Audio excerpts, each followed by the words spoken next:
The masters of the secret teachings say that the truth learned from another is of no value, and that the only truth which is living and effective, which is of value, is the truth which we ourselves discover. I will do my best to present the information that I have found in a way that can help others that wish to find it as well, but at the end of the day, it is up to the viewer to act on the principles within and to discover the truth for themselves. I cannot project a DMT trip into the mind of anyone watching. The truth itself being so far removed from the regular individual in Western society that when presented with it, the regular man or woman will more often than not choose to completely dismiss the information in favor of the preconceived notions which remain the most agreeable with their puppet named I. Nevertheless, I will do my best to open the door for those who are able to walk through it. I will also start by saying that while I will communicate God in the masculine, it is only because that is how society has taught and does and continues to operate under. I do not personally identify God as male specifically. I would tend to describe the creative force as female. I will, however, continue to use male pronouns because I do not believe the Creator is neither male nor female, and that both do not describe the Creator in its entirety. Likewise, the term it remains too vague and impersonal. But by the end of this, I fully expect everyone here to have a much deeper understanding of what God is. However, before we get into the long debated immaterial spiritual, I will start with the physical world in which we all firmly know and believe in. But what do we really know? And why do we so firmly believe that we know the physical? And what role does language play? Well, simply the material world is almost incommunicable from one to another. Take, for instance, if you were to stand out on a hill in Kansas and look out into oblivion as far as you could see, you will most likely see several green specks on the horizon. These green specks may be trees, but they can also be dazzlement caused by the sun, mirages, or many other objects. By observing the green speck, what have we truly gained?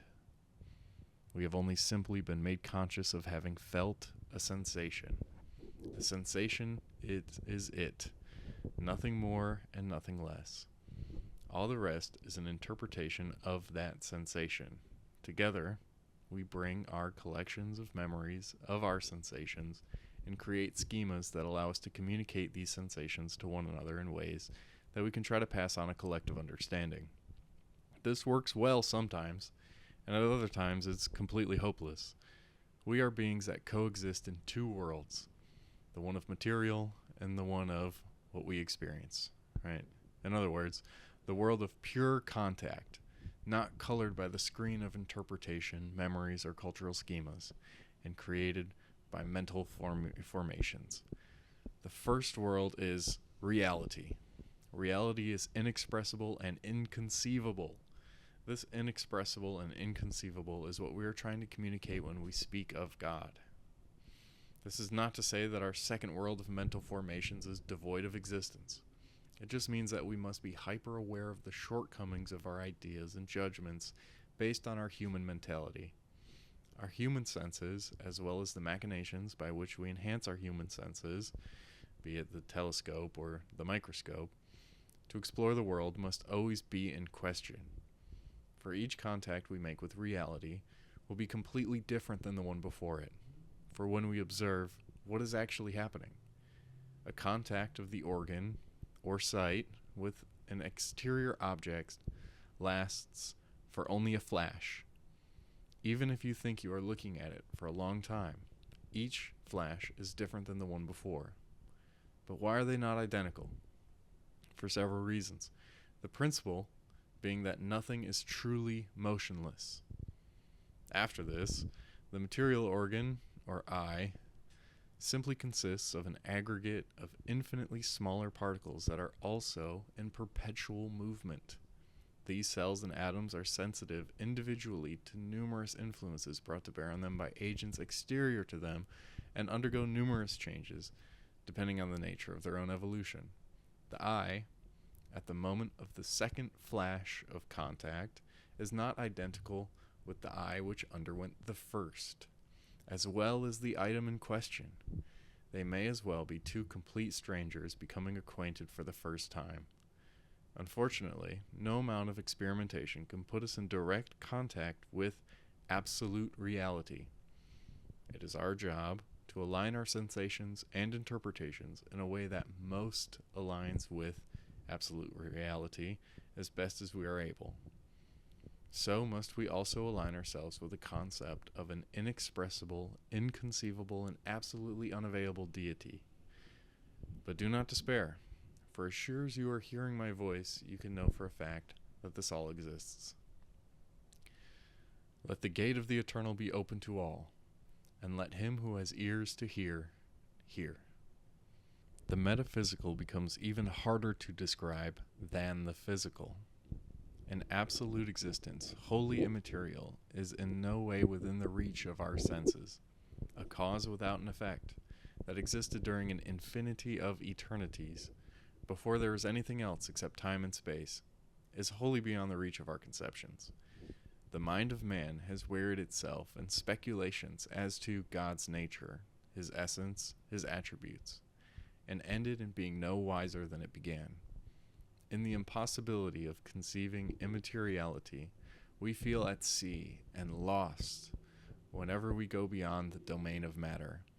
And yet we know that there are powers, forces, and causes that are themselves not matter. We give them names, but what they really are and what their essence is, we are wholly ignorant. Fortunately, it does not follow that we may not believe or even know that which we cannot explain to ourselves, or that which is beyond the reach of our comprehension. If we believed only that which our intellect could grasp, measure, comprehend, and have distinct and clear ideas of, we should scarce believe anything at all. The senses are not the witnesses that bear testimony to us the loftiest truths. The greatest difficulty is that language is not adequate to express our ideas, because our words refer to things, and our images of what is substantial and material. If we use the word emanation, our mind involuntarily recurs to something material flowing out of another thing that is material. And if we reject this idea of materiality, nothing is left of the emanation but an unreality. The word thing itself suggests to us that which is material and within the cognizance and jurisdiction of the senses. If we cut away from it the idea of materiality, it presents itself to us as no thing, an intangible unreality, which the mind vainly endeavors to grasp. Quote, existence and, quote, being are terms that have the same color of materiality. And when we speak of a power or force, the mind immediately images to itself one physical and material thing acting upon another. Eliminate that idea, and the power or force, devoid of physical characteristics, seems as unreal as the shadow that dances on a wall, itself a mere absence of light, as spirit is to us merely that which is not matter. Infinite space and infinite time are the two primary ideas. We formulate them thus, add body to body and sphere to sphere, until the imagination wearies, and still there will remain beyond a void of empty, unoccupied space, limitless because it is void. Add event to event in continuous succession forever and forever, and there will still remain, before and after, a time in which there was and will be no event, and also endless because it too is void. These two ideas of the boundlessness of space and the endlessness of time seem to involve the ideas that matter and events are limited and finite. We cannot conceive of an infinity of worlds or of events, but only of an indefinite number of each. For as we struggle to conceive of their infinity, the thought ever occurs in, despite all of our efforts, there must be space in which there are no worlds. There must have been time where there were no events. We cannot conceive of how this earth moves millions of miles, a million times repeated, and is still in the center of space. Nor how if we lived millions of ages and centuries, we should still be in the center of eternity, with still as much space on one side as on the other, with still as much time before us as behind. For that seems to say that the world has not moved, nor we lived it all. Yet here we exist, within the eternal now. Nor can we comprehend how an infinite series of worlds added together is no larger than an infinite series of atoms, or an infinite series of centuries is no longer than an infinite series of seconds, both being alike infinite and therefore one series containing no more nor fewer units than the other. Nor have we the capacity to form in ourselves any idea of that which is immaterial. We use the word, but it conveys to us only the idea of the absence and negation of materiality, which, vanishing space and time alone, infinite and boundless, seem to us to be left. We also cannot form any conception of an effect without a cause. We cannot but believe that however far we may have to run back along a chain of events and causes, it cannot be infinite. But we must at last come to something which is not an effect, but the first cause. And yet, the fact is literally beyond our comprehension. The mind refuses to grasp the idea of self-existence, of existence without a beginning, as well as expect that the hair that grows upon our head to understand the nature and immortality of the soul. It does not need to go so far in search of mysteries, nor have we any right to disbelieve or doubt the existence of a great first cause, itself being the effect of nothing, because we cannot comprehend it, because words which we use do not even express it to us adequately. We rub a needle for a little while on a dark, inert mass of iron ore that has laid idle in the earth for many centuries. Something is thereby communicated to the steel. We term it a virtue, a power, or a quality, and then we balance it upon a pivot, and lo, drawn by some incisive, mysterious power, one pole of the needle turns to the north, and there the same power keeps the same pole for days and for years. It will keep there. Perhaps as long as the world lasts, you can carry your needle wherever you will, and no matter what seas or mountains will intervene between it and the North Pole of the world, and this power, thus acting, and indicating to the mariner his course over the trackless ocean where the stars may not shine for days, saves vessels from shipwreck, families from distress, and those from sudden death, on whose lives the fate of nations and the peace of the world may depend. But for it, Napoleon might never have reached the ports of France on his return from Egypt. Men call this power magnetism, and then complacently think that they have explained it all. And yet they have but given a name to an unknown thing to hide their ignorance. What is this power? Is it a real, active, actual power? That we know and see, but what its essence is, or how it acts, we do not know any more than we know the essence or the mode of action of the creative thought in the Word of God. We may quantify it or name some of its more specific features, such as its polarity, its pull. You can ascribe an equation to figure out how strong it will be in certain areas. But we still have gained no insight as to its true nature. In the same line of thinking, what is that which we term galvanism and electricity, which evolved by the action of a little acid on two metals aided by a magnet? It circles the earth in a second, sending from land to land the thoughts that govern the transactions of individuals and nations. The mind has formed no notion of the matter. No name that we may give it helps us to understand its essence and its being. It is a power, like thought and will. We know no more. Likewise, what is this power of gravitation that makes everything upon the earth tend to the center? How does it reach out its invisible hands toward the erratic meteor, arrest its swift course, and draws it down to the earth below from the heavens. It is a power that acts to a degree. We know no more. And what of light? Is it a substance? Is it indeed matter that travels to us from the sun and the stars, each ray separable into at least 7 distinct colors by the prism, with distinct, peculiar qualities and actions, while also being a vibration, a wave of potentiality? Even if we could ever pin its substance, what would its essence be? And what power is inherent in it? It journeys incalculable myriads of miles and reaches us 10,000 years or more after it leaves the stars. What inspires and fuels this journey? This is to say that all power is equally a mystery. Apply intense cold to a drop of water in the center of a globe of iron, and the globe is shattered as the water freezes. Confine a little of the same unsuspecting liquid element in a cylinder which Typhon himself could not have risen asunder, and apply it to intense heat.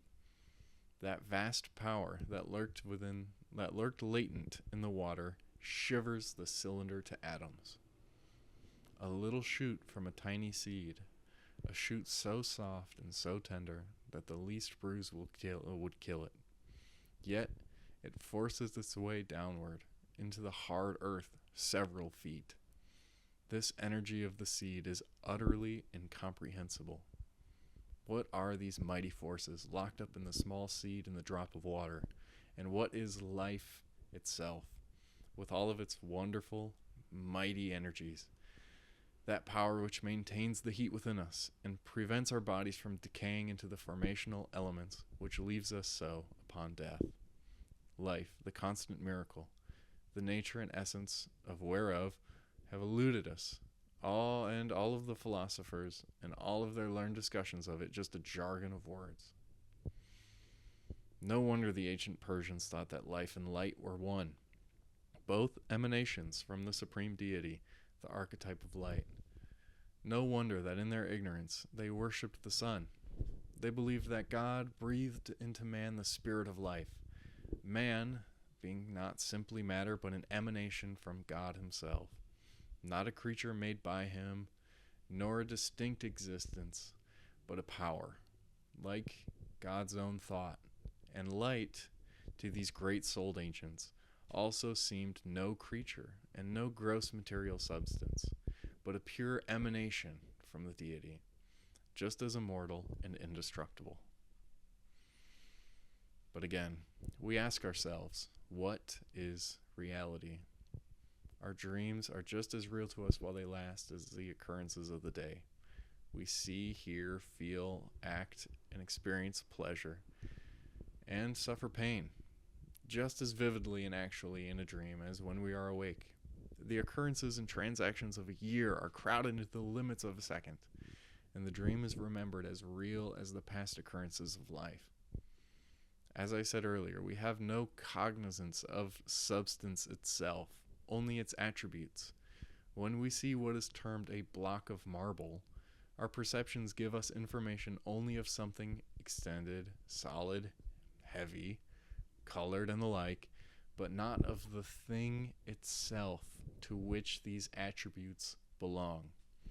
These attributes are not substances, but adjectives. There is no such thing or existence as hardness, weight, or color by themselves, detached from any subject. Likewise, thought, volition, and perception are not the soul, but its attributes, and we have no cognizance of the soul itself, only the manifestations of it. Likewise, we have no cognizance of God, but only his wisdom, power, magnificence, truth, and others. Yet we know there is matter. We know there is a soul within our body, and a God that lives and created our universe. Take the attributes of the soul. I am conscious that I exist, and am the same identical person that I was 20 years ago. I am conscious that my body is not I, and that if my arms and legs were lopped away, this person that I call me would still remain complete and identical as before. But I cannot ascertain by even the most intense and long continued reflection what I am, nor where within my body that I reside, nor whether I am a point or an expanded substance. Science has come to say that I am my brain, but I feel somewhere between. Do we know for sure? I have no power to examine and inspect. I exist, will, think, and perceive. That I know, and nothing more. I think a noble and sublime thought. But what is that thought? It is not matter nor spirit. It is not a thing, but a power or a force. I make upon a paper certain conventional marks, or pass air over the vocal cords, and shape the sound into ways that can conventionally represent this thought. There is no power or virtue in these marks or sounds alone, but only in the thought which they tell to others. I die, but the thought still lives. It is a power. It acts on men, excites them to enthusiasm, inspires patriotism, or the lack thereof, governs their conduct, and controls their destinies. These thoughts within us will ultimately dispose of life and death. The fact that the thought will continue to exist, even for an instant, after it makes its appearance in the soul, proves it immortal. The spoken words may vanish into thin air. The written marks can be deleted or burned, erased and destroyed. But the thought itself lives still and must live on forever. A human thought is an actual existence, a force and a power. This force, capable of acting upon and controlling matter as well as mind, is not the existence of a God, who is the immaterial soul of the universe, and whose thought, embodied or not embodied in his word, an infinite power of creation and production, destruction and preservation, quite as comprehensible as the existence of a soul? And yet we know not where a thought comes from, nor what it is. It is not we. We do not mold, shape, or fashion it. It is neither us, nor our mechanism, nor our invention. It appears spontaneously, flashing into the soul. The thought makes the soul involuntarily the instrument of its utterance to the world. The thought comes to us and seems to us a stranger, seeking a home. Just as little can we explain the human will. Volition, like thought, seems spontaneous, an effect without a cause. Circumstances provoke it, sure, and serve as its occasion, but do not produce it. It springs up in the soul, like thought, just as the waters gush upward in a spring. Is the will a manifestation of the soul? Does it merely making apparent what passes within the soul, or is it an emanation from the soul? As the will goes abroad and acts outwardly, is itself its own existence as an admitted power? I cannot answer in my own ignorance. It is certain, however, that it acts on other souls. It controls and directs them, shapes the action of men, and legislates the actions of nations. Yet the will is not material, nor visible, and the laws it writes merely inform one soul of what has passed within another. God, therefore, is a mystery, just as everything that surrounds us, and as we ourselves are mysteries. We know that there is and must be a first cause. His attributes, severed from himself, are unrealities, just as color, weight, and hardness do not exist apart from matter, as separate existences, and substantive, spiritual, or immaterial. So too do the goodness, wisdom, justice, mercy, and benevolence of God are not independent existences. Personify them as men may, but we know that he must be good, true, wise, just, and in all of these and all of his other attributes, perfect and infinite, because we are conscious that these are laws imposed on us by the very nature of things. They are his essence, and as necessary as his existence is, he is the living, thinking, intelligent soul of the universe, the permanent and stationary of Simon Magus, the one that is always, of Plato, as contradistinguished from the perpetual flux and reflux or genesis of things, and as the thought of the soul emanating from the soul to become audible and visible in words, so too did the thought of God, springing up from within himself, as immortal as himself, when once conceived. This immortal thought, immortal before, because within himself, uttered itself in the Word of God, his thoughts, manifestation, and mode of communication. Thus, he created the material, mental, and spiritual universe, which, like him, never began to exist and always was. This is the real idea of the ancient nations. God, the Almighty Mother, the source of all, her thought conceiving the whole universe and willing its creation. Her word uttering that thought and thus becoming the creator, in whom was that life and light, and that light and life within the universe.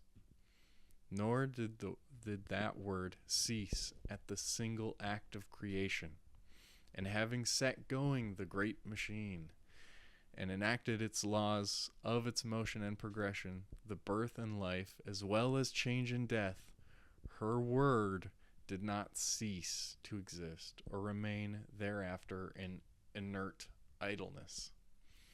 For the thought of God lives and is immortal. The thought of God, embodied in the Word, is not only created, but preserves. It conducts and controls the universe, all spheres, and all worlds, all actions of mankind and every animate and inanimate creature. It speaks in the soul of every man who lives. The stars, earth, tress, winds, and the universal voice of nature, tempest and avalanche, the sea's roar and the grave voice of the waterfall, the hoarse thunder and the low whisper of the brook, the songs of the birds, the voice of life, the speech of men, all are the alphabet in which it communicates itself to men and informs them of the will and law of God, soul of the universe. And thus, most truly did the Word of God become flesh and dwell among men. God, the unknown Father, known to us only by his attributes, the Absolute. God, the soul of the universe. Then the thought of God and his Word. The Word being the manifestation and expression of the thought. Behold the true Masonic Trinity, or the Triune, the universal soul, the thought within or from the soul, and the Word, or the thought of the soul expressed into physicality. The three in one. The three being one and the same. Here I must pause and allow for some reflection. You are free to carry out these truths in whatever manner you seem is most accordant with reason, philosophy, truth, or your religious faith. I will decline to act as the arbiter between them.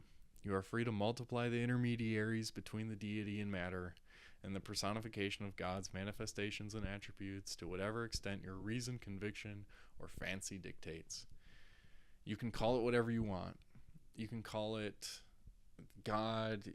You can have whatever name, picture, representation, whatever. But this is what it is. The Indian will tell us that the Para-Brahman, the Brahma, and the Paramatma were the first triune God, revealing himself as Brahma, Vishnu, and Siva, creator, preserver, and destroyer. The Egyptian of Amun-Ra Neith, and Ta, creator, matter, thought, or light. The Persian of his trinity of three powers in Ormuzd, source of light, fire, and water. Buddhists of the god Sakya, a trinity composed of Buddha, Dharma, and Sangha, intelligence, law, and union or harmony. The Chinese Sabians have their trinity of Changti, the supreme sovereign, Tian, the heavens, and Tu, the universal supreme reason and principle of all things. One creates two, and two creates three. Well, Slakavanavend typifies his trinity by the three heads of the god Triglav. The Prussian points to his triune god, Prokolos, and Paraptmos, deities of light, thunder, hell, and of earth. Ancient Scandinavian to Odin, Freya, and Thor. Etruscans to Tina, Talna, and Minerva, strength, abundance, and wisdom. While Plato tells us that there's a supreme good, the reason, or intellect, and the soul, or spirit. And Philo, the archetype of light, wisdom, and the world.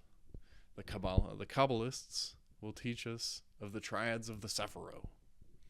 The disciples of Simon Magus and the many sects of Gnostics confuse us with their eons, emanations, powers, wisdom superior and inferior, Adam Kadmon, Adabalath, and even to 365,000 emanations of the Maldites.